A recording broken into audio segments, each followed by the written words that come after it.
Hey guys, welcome back to my budgeting videos. It is me, your almost always at least a week behind on budgeting human. So yeah, still behind. Let's just get on with it, shall we?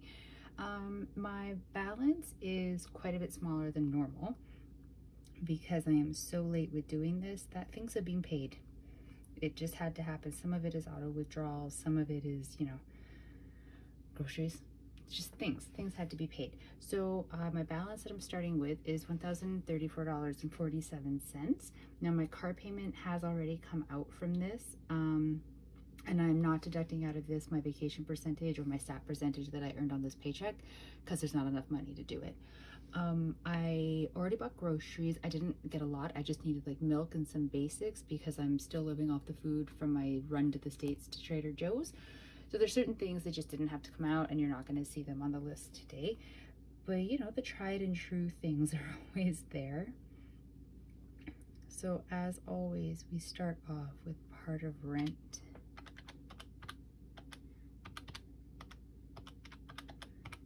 So I'm actually filming this. This is for my September 23rd paycheck, but I'm filming this on October the 1st. So I've already paid my rent because, I value having a roof over my head. The next thing I'm taking out, because my car payment, like I said, is already gone out, but I pull out $67 every paycheck to put into a sinking fund for paying my car insurance when it's due next. Okay, so I'm down to $574.97 already. Last paycheck, I think, was when I was telling you that my WordPress sinking fund had to get used because I got my yearly auto charge for my WordPress account, which I have started blogging again. So maybe I'll remember to put the link in the information box thing underneath this video. Probably not. I mean, let's be realistic. Ooh, what did I push? Okay, $574.97 minus $5. So I'm still toying with whenever I happen to have enough money to do it, instead of putting $5 every paycheck, just sort of making one bigger lump sum payment into the sinking fund to get that one just done and taken care of sooner rather than later. But not this paycheck. You will see why. Okay, and then my Norton security, like my antivirus stuff, that renewed. I have a family plan for that because I linked my parents onto it so that they wouldn't have to pay for it. So I have a sinking fund for that. The charge went automatically onto my credit card. So I made a payment onto the credit card for the exact amount of the Norton renewal, which was, what was it? $128.79. So now I have to refund that sinking fund. So it's another $5 because of course I have a whole year to do it. So I'm kind of thinking the same thing. I actually put both of these into the same sinking fund because you can only have so many bank accounts, and I'm just thinking to do like a couple paychecks in a row once I'm able to, of like larger amounts, and just get those both just fully funded and taken care of. But again, not today, and you will see why. My line of credit, because I am consistently making nice big payments on it and not putting anything else onto the balance of it, it's actually coming down from my monthly payment, which is really gratifying to see. It doesn't change like what I'm paying. I'm still doing the $300 per paycheck right now. Right now I think the minimum payment is $290, of course, for like the month, and I'm paying $300 bi-weekly.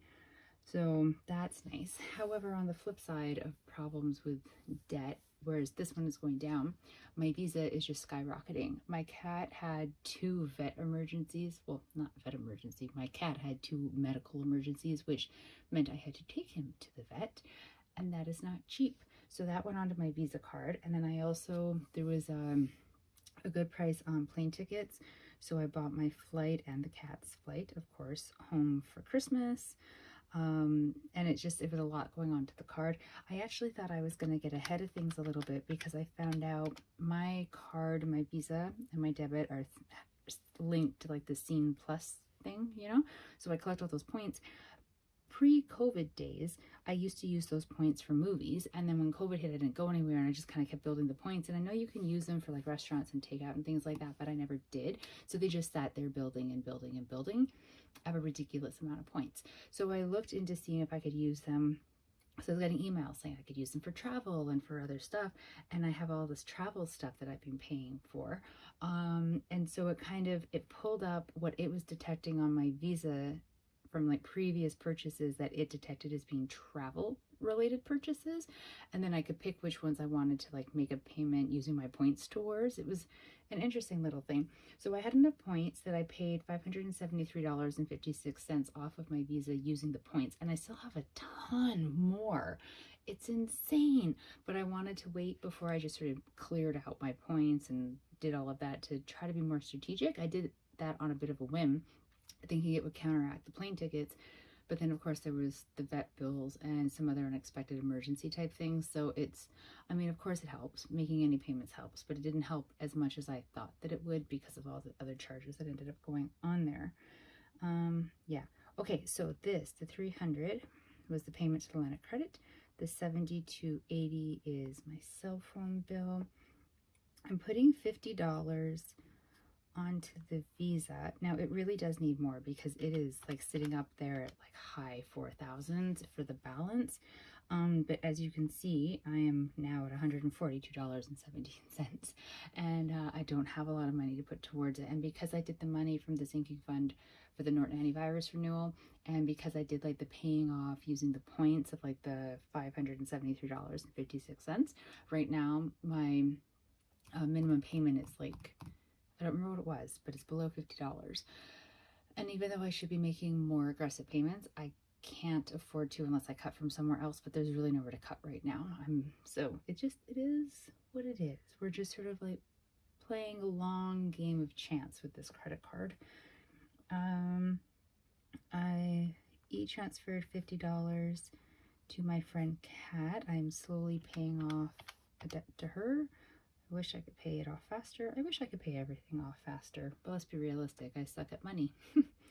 And then I'm putting in here, it's not like a bill I'm paying, but I have to go into the office 3 times this week, and parking is $8 each time. So that will leave me with $68.17. I just wanted to include the word parking there because in my head I know it, so I don't think I really include it in here anymore. And then it just sometimes surprises me that it's gone, even though I know it's gone. I'm wondering if I should go back to pulling out cash for that, and then it's just sort of taken care of. I'm not sure yet. Yeah, so this is the budget. I'm gonna go and sort of fill in information about like other things, like little reminder notes for me about like the sinking fund for Norton, and fill in my new sinking funds and do the checklist and everything. And if it doesn't look absolutely atrocious, I'll come back really quick and sort of show you what I've done. Okay, bye. Okay, so I did come back because it's not horrendous. So I wrote down here the sinking funds, so the SUV insurance, my WordPress, and my Norton. And then over here, I just put in cute little glittery bubbles because I felt like some glitter. Just a comment about how like the Norton auto charged to the Visa and paid it from the sinking fund, how much I paid off to the Visa using my Scene Plus points, and that there were 2 vet appointments placed onto the Visa. I didn't bother putting the dollar amount because it's depressing to think about. Down here, I listed my only 2 remaining fully funded sinking funds. It's a little sad there's only 2 because, you know, the list used to be very long. And then I always do this. I put like a little sticky note with how much the actual check was, and then how much was vacation percentage and how much was staff percentage. I mean, I don't know, maybe it's not needed right now because I didn't pull those out, but it's just kind of habit at this point, so I'm sticking with it. Saving, okay, little tracker things at the back. Let's just go with this. I added nothing on these pages because this is travel sinking funds and I don't have money for them right now. I added down here, I forgot to put it last time, so I wrote it today, that I put 300 last paycheck and 300 this paycheck onto the line of credit. I didn't write anything for the Visa. I don't know why. I just didn't. And now I don't have a pen in my hand. And then my check marks. So I added my Norton, and then I got everything checked off. You can see I keep consistently missing the emergency, the travel, and the Dragon Boat / Presence sinking funds, as well as investing in my savings challenge and England. Now you would think, because in like 11 days I will be in England, that I would be doing a really hard push right here at the end, but there's really just nothing left to push. Like I wish I was putting some like last minute more money into the England fund, but really not. And actually next weekend, I'm going to have to sit down and start like withdrawing money from the 2 different savings accounts that I have the money set aside, because some of it is set aside for actual England and then some of it is set aside to pay my expenses like my rent and my cell phone and stuff like that when I'm gone. So I'm going to have to pull it out because I think there's like processing time of roughly 3 days once I put the request in to get it, and just sort of start figuring that whole thing out. I'm really not sure how that works, to be honest. Not the getting the money out. I know how to get the money out.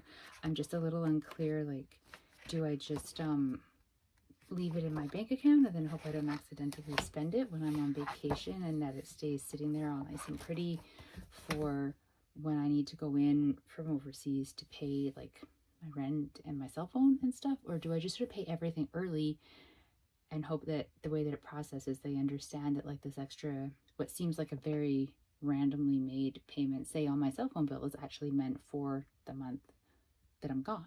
Well, I'm not gone a month, 3 weeks. Do you know what I mean? Like, I gotta figure that out. But that is a problem for future me, not tonight me. Tonight me wants a cup of tea. So here it is. Here's the budget. I'm left with $68.17, which sounds horrible and is horrible, but then you have to keep in mind I'm always a week behind, so my next paycheck is next weekend. So this has to get me through 5 days, and if that can't get me through 5 days, then there's seriously something wrong with me. There we go. Okay, I'm gonna go. I hope you guys are having a great time with your budget and having a lovely evening and being safe wherever you are. I will hopefully actually be on time next time, because I don't think I'll be doing a budgeting video while I'm away. I'm hoping to put up some like travel videos though, so we'll see if that works. Talk to you guys later. Stay safe. Bye.